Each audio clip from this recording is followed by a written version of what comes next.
ঈদের তো যে কথা শুনতে যায় না, আল্লাহ সাল্লাল্লাহু সাল্লাল্লাহ মোহাম্মদ ওসিলা এলাই কলেমা ছাড়লেন, মানে ওদের তরিকার এইটুকি ঘন ঘন কথা এখানে বোঝা যাচ্ছে না। এই যে লোক কয় যে হেকু হেকু কেউ কয় না, এই 12 গলায় জিকির করে আমরা, কিন্তু ওই রেল যায় যখন তুই যা অনুভব করবি মনে মনে ও সেটাই হবি। হ্যাঁ, এই যাচ্ছি যাবো না গেলে কি হবি না, যাচ্ছি যাবো না গেলে কি হবি। হ্যাঁ হ্যাঁ, আবার যাচ্ছে যাচ্ছি যাচ্ছি যাচ্ছি, আবার করে ঘেটাং ঘেটাং ঘেটাং, মনে তুই যা করবে তাই রে। হ্যাঁ, ও সব জিনিসের সিস্টেম আছে। ওই 12 গলায় যখনই ওটি হয় তখন ওই একবারে তখন আবার কেউ কয় আল্লাহ, এই ঘন ঘন হয় তো ওই জন্য ওই অভ্যাস।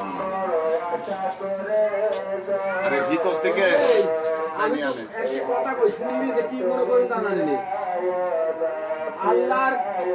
আল্লাহর কুরআন, আল্লাহর কলেমা কেউ যদি বিশুদ্ধ মানে অশুদ্ধ করি পড়ে, তাতে কবিরা গুনাহ হয়, বুঝছিস?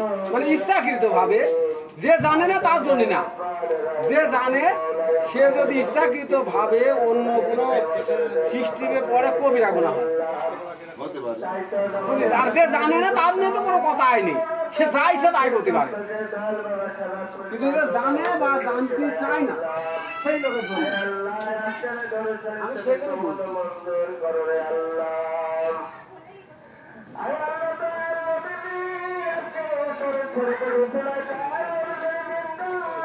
বলে না, না জানি নামাজ পড়া কোনো দোয়া দরদ লাগে না, একদম খরচ ওই লোকের নামাজ 100% হবে।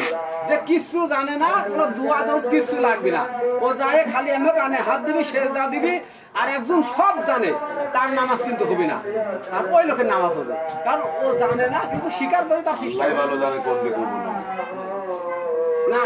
এটা তো মানে হাদিসের কথা, কিন্তু সে তার মনে মনে ভাবতে হবে আমার নামাজ হয় কি না, একটা ভালো লোকের কাছে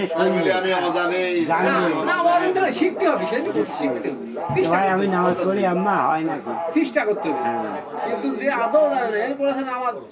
যেমন শোনো, আমার নিজেরই করতে আমি 2টি সূরা জানি, ছোট কুল আল্লাহু আহাদ আর আলহামদুলিল্লাহ, এই 2টি সূরাই দিন আমি নামাজ পড়ি। সে লোকে হুজুরা বলে হ্যাঁ আপনার নামাজ হবে, এই 2টি সূরা দিয়েও বললে না জানলেও হবে, কিন্তু আপনি শিখতে আরো